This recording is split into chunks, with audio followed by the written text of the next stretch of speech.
Okay.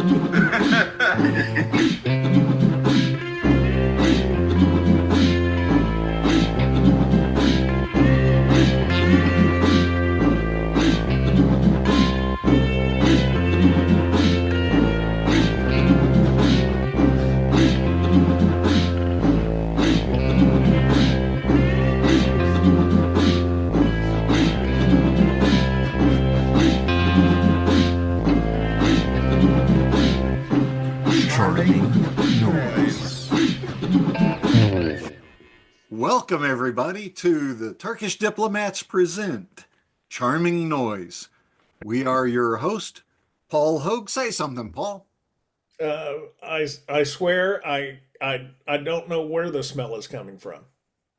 And, of course, as always and ever with us, Calvin Roach. Today Calvin, is National Calvin Day. Honest to God, it's on the calendar. So April at 10th. some point today, just shout my name at random.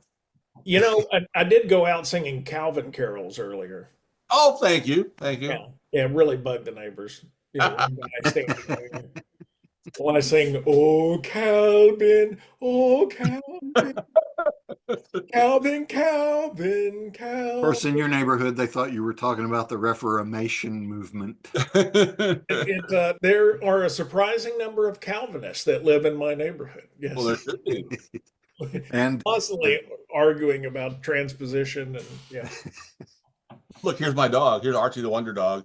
Archie the Wonder Dog. It It looks like Floyd from the Muppets, but He kind of does, yeah. I hadn't thought about that. That's hey, Cindy. yes, indeed. Hey. All right. So And I am your third host, Thomas Crowful, and tonight's movie is a legend in drive-in theater history. Why? I've got no fucking idea. It has the reputation of when the movie came out in theaters, they passed out barf bags, apparently. Really? Yeah. And in drive-ins, they passed out barf cups or a popcorn bucket, something like that. Yeah.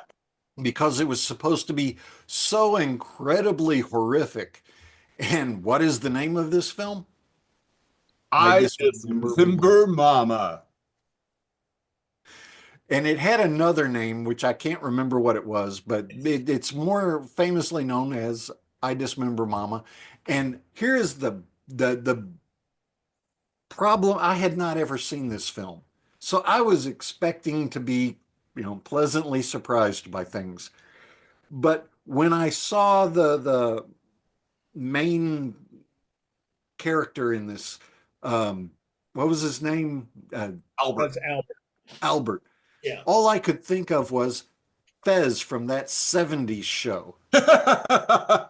So every time he spoke, and the actor who played Albert had a very deep voice that was kind of commanding, and all I could think of was when he would go, hello, mother. I heard Fez's voice going, hello, mother. Hello, mother. So it's funny because this movie came out in 72. Yeah. Right. And the thing is, when I was watching it, I was thinking maybe this came out later but it didn't. It was made in 72. The thing that caught me about the guy is he looks to me like Richard Ramirez. Oh, I bet they cast him for that. Well, that's what I was thinking, except that I think they got Ramirez after this movie came out. But he looks to me like the high cheekbones and the squinty kind of eyes and holy hell. The hair too. Yeah. I'm sticking with Fez from the 70s. Fez as a serial killer. I apparently, and I'll ask you since you guys are RTV majors. So I guess the real name of the movie was originally Poor Albert and Little Annie. Yeah. But when they showed the name of the movie, it's clearly in like a video. It looks like a video font you could put on like a regular VHS, but I didn't know if that was maybe like a something used from a news station or something like that to I noticed that too, and I kind of think that they just dubbed the film over to tape at some point, and put in a videotape, kind of header. where you could put your own title Yeah. in, like Yeah, that's what I kind of think. colorful letters or something like That's that. what it looked like to me. I mean, they may have had that kind of Chiron technology. I don't remember, Yeah. Yeah, but they did. We were using it when we were at ASU, and at that point, it was, it had not the 3-inch disc. Okay, let me explain this to the listeners. We used to have this technology where we didn't have hard drives in computers. We had to have disk, and there were hard disk, which were like 3 by 5, and then there were floppy disk, which was what, 5 by 5 or something yeah, like that. Like 5.5 inches yeah. square, Yeah. something like that. And it held this amazing amount of information, like 115 kilobytes of information. And they used to store fonts on it, and they would put that in a hard drive reader, and it was feeding these fonts into a machine that was called a Chiron. And it was used from way back whenever the hell it was invented and introduced into first movie studios and then television stations everywhere, all the way up, I swear to God, till the 90s. This technology on a 5-inch disc. Uh, Wow. so I guess this movie was my pick. So let me kind of talk for a second here. First off, and apologize because I honestly remembered this movie as being much more violent and intense than it was. I mean, it starts off in the first 10 minutes, he assaults a nurse in the sanitarium, the private sanitarium where his mother has sent him. He assaults her because she takes away his films. They don't tell what's on these films. And my big question is, and this whole thing kind of ties together in the fact that these are the most unprofessional people in whatever trade they were doing. Yes. I Yeah. mean, like you can't have these films. You know how it makes you act. These are not good nurses or doctors or Yeah. orderlies Or the police. I or mean, the police. if you've got, if you're not supposed to watch these films and he's hiding the film somewhere, take away the projector. Yeah.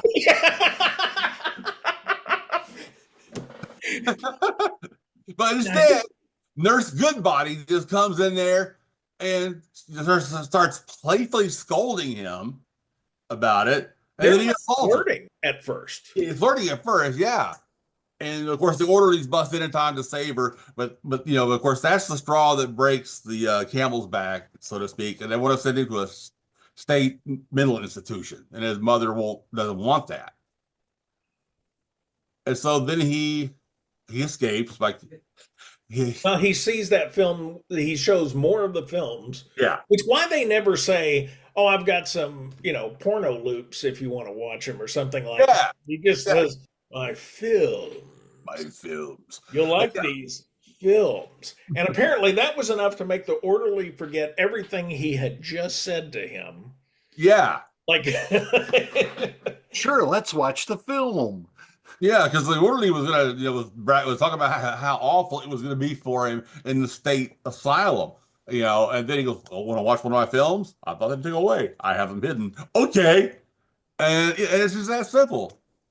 And And then, and then he graphically slit his throat with like a red felt tip marker.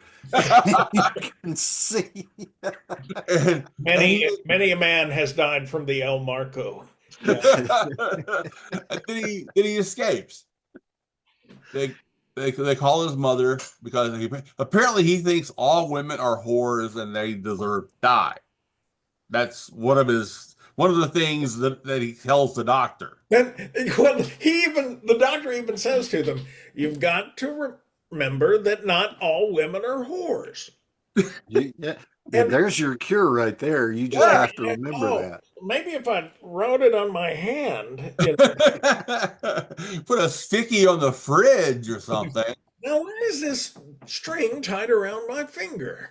I'll use it to strangle a whore later. So And I love how he just kind of wanders around the city like Carmen Sandiego with his purple outfit and red velvet hat. Is A hat that, by the way, does not even, it's too small for him. Hell, he later he puts it on a little girl that we'll be talking about, and it's too small for her. yeah, it's yeah. a little hat.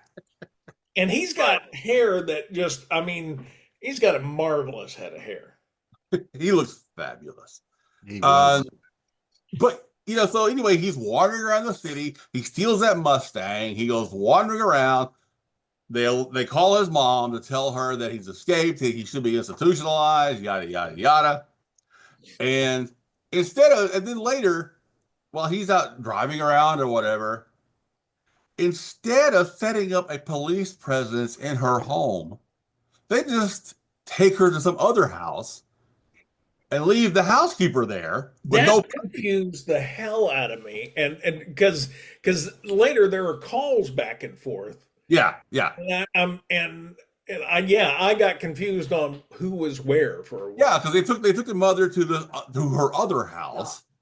But they said, I'm at the other house, and the housekeeper who has the little girl named Annie, who's in school. Um, he goes to his house, to his parents, his mom's home, sees the housekeeper, and tries flirting with her. That doesn't really seem to work, and so things get aggressive. What he makes her dance. He makes That's her what got me. he makes her undress and dance and sing to And it. sing, Now, which man, she played that song up for all it was worth too. but here's the part that I had to stop the movie because I was gasping for air. Because at one point, while she's getting undressed, he says, "Take the ribbon from your hair." And I burst into song. Shake it loose, I let it fall. I thought about that song too when he I said it. mean, I I mean forgot. Yeah, Chris let Christopherson it came, fall. came back from the grave into my head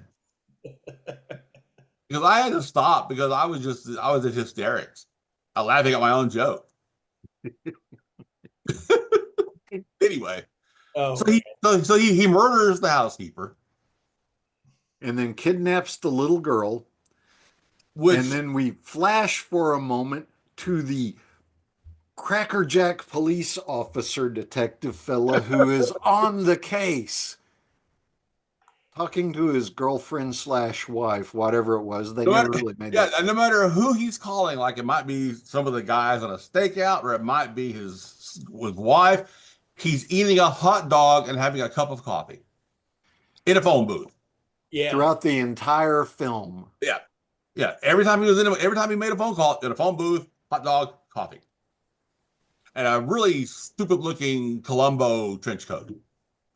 And it honestly sort of seemed like he was just uh, making up his his His dialogue. dialogue the Yeah, entire time. I mean, but it was all improv.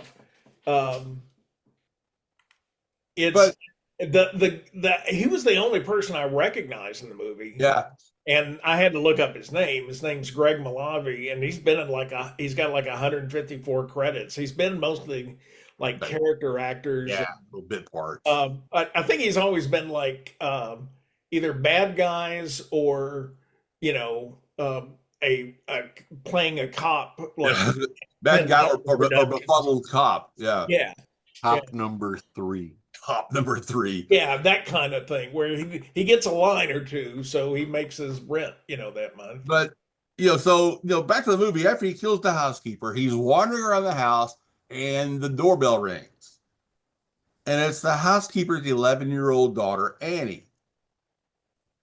So he lets her in and says, "Your mom is sick. She went to the hospital. She told me to wait for you here."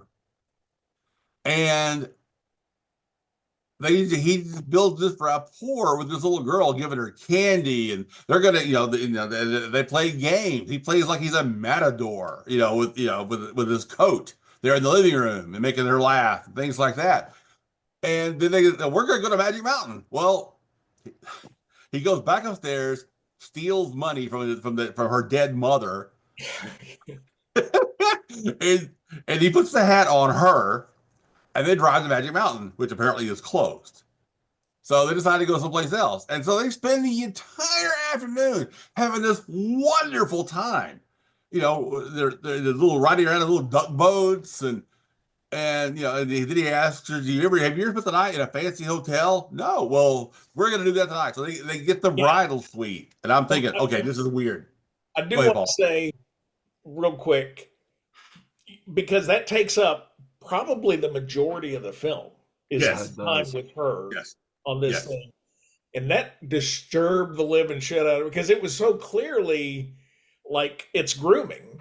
Yes. Yes. It's right there in the pedophile file, you know. Yeah, I mean, he's got like the playbook, and he's like, "Oh yeah, your mom just said you're supposed to go with me to a hotel," and I'm like, "Oh my god, what is this freaking movie?" And then it gets really dark. Well, and they play music at times. Oh, did we lose Calvin? I think we lost Calvin. Hello, Calvin. But Calvin did say he was running on low bandwidth tonight. So Yeah. there he Oh, is. He's there back. you are. Yeah, my bandwidth dropped and for some reason. I What was we saying, were talking about was they're in the hotel now, Yeah. Yeah. and he performs this wedding ritual.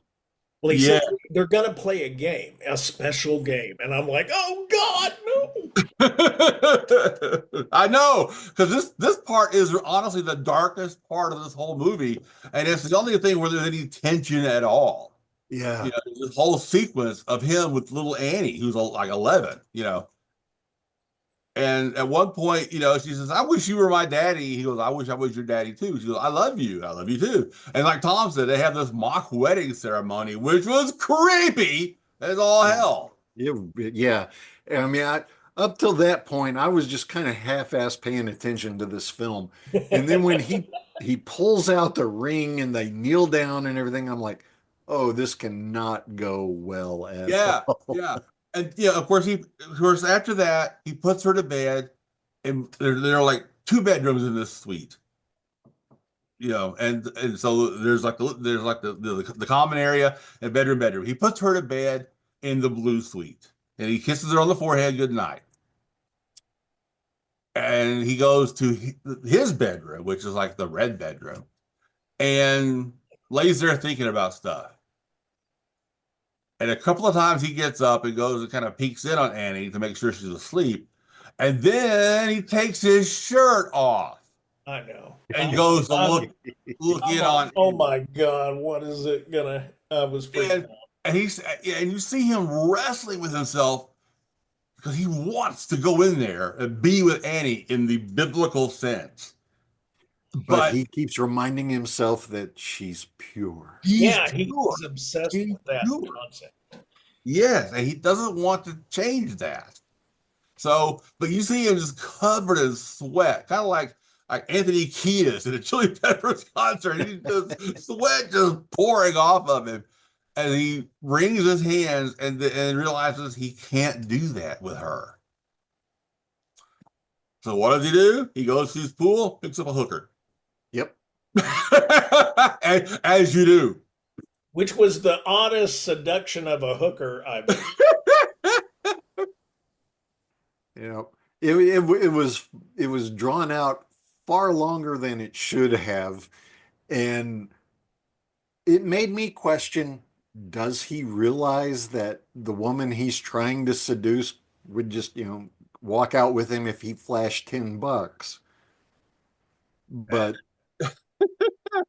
so he tells her he tells her he's rich, his family owns factories, and the guy she's with apparently knows of her side hustle or something, because when she says she's going to leave with him, he's like, "You said you wouldn't do this anymore." And she's like, "Oh, just let it go." And he I'll be does. back in a few minutes or something like Yeah, that. Yeah. yeah. So apparently they were in a relationship of some sort. And he said, "You weren't going to do this anymore," but she does. They get to the room. They look around the fancy room. He throws money in the air to show that he's rich. Throws money everywhere. Let it rain. They start dancing. He undresses her, and then he starts to molest her. Annie sees this. Remember, Annie wakes up, sees this. He sees her. He sees him kill the woman, and in that, After though, this was an important part though. okay, Uh, they were doing, he and the hooker were in there playing games. Annie got up and went to look once, and then turned around, went back right, to bed, and then she came back, and he's doing the same kind of special game ceremony, wedding With the ceremony thing, rose and everything. yes, yes, And yeah, the and that first time upset she Annie. went, look, she's in her nightgown. yeah, Yeah, And yeah, then when she comes back, sees then she sees the thing with the rose, and it apparently upsets her. right, She goes and puts on clothes. yeah. She gets her regular clothes on. So Yeah. then she goes back for a third time. And then she sees him kill the woman. And in that 70s stock sound effect thing where a child's scream is so high only bats can hear it, he realizes, oh my God, Annie has seen it all. And then this leads us into really probably the most intense part of the movie, or at least the most action-filled part of the movie. Uh Annie runs away, he chases after Annie. She runs through dark, poorly lit alleys and stuff. and into a garment district warehouse filled with mannequins. Yeah. And he Which follows her if I had a and nickel for finds all the the time, only freaking butcher knife in the entire thing. Where did he find that goddamn meat cleaver? I mean, It was just laying there. in the mannequin warehouse. And I'm like, and so he's looking for well, Annie. that's how you get the clothes off mannequins quickly. Oh, quick change mannequins. Uh, Hurry, the spring formal's out. All right. but she's hiding amongst the mannequins and stuff. And he's looking around, calling her name, begging her to come back. He loves her, saying that he loves her, and all this stuff. And he then sees her among the mannequins, and she's painted her face like like a doll. Like some of the mannequins have these exaggerated paint jobs on their The faces, like dolls. rouge and the high, Yeah, the blue eyeliner. and the red cheeks. And he sees her like this, and he says, "You're no longer pure. You're like all the other whores," or something to that effect. And then he takes his meat cleaver and begins just apparently swinging it at imaginary Annie's, because he's nowhere near her as he's swinging this thing. And it's about this point where I kind of faded out of interest, even though it was probably the most intense part of the movie. Pick that. Well, somebody pick that up where he's swinging at Annie in the He mannequin. runs outside. Go ahead, Paul. I had to look at this like 3 times Okay. because she gets out of the way, and then there's a window, and he apparently goes through the window. He charges her. Yeah, Yeah. he charges her. He charges her. She steps aside. He tackles a mannequin, and they both go out the window. Yes. Yes. Thank you. Thank you. And now Yeah. it's 2 mannequins falling, but the thing is, like, one is clearly like a department store mannequin, the Yeah. naked female mannequin, and then him, it's clear he's a stuffed doll, and his legs are like flopping around during the fall, and and then crashes to the ground. Yeah. Which brings us to probably one of the what I thought was most beautiful film noir shots because it's an overhead shot and it Yeah. starts pulling away with perfect shadows and Yes. distorts them. And I mean, it It's like best they part of the brought in film. a whole new director for the last 2 minutes They, of the I movie. mean, they accidentally made a really good fucking film noir in the last 40 seconds of this movie. Yes. Yeah. I mean, but the little girl Annie runs out screaming. The cop grabs her. The cop never tells her, I'm a cop. He just And how grabs did this he know screaming where to cop. be? Huh? How did he know where to be? That's my notes. Yeah, I don't know how he ended up at that Yeah. warehouse. Yeah. He So, would.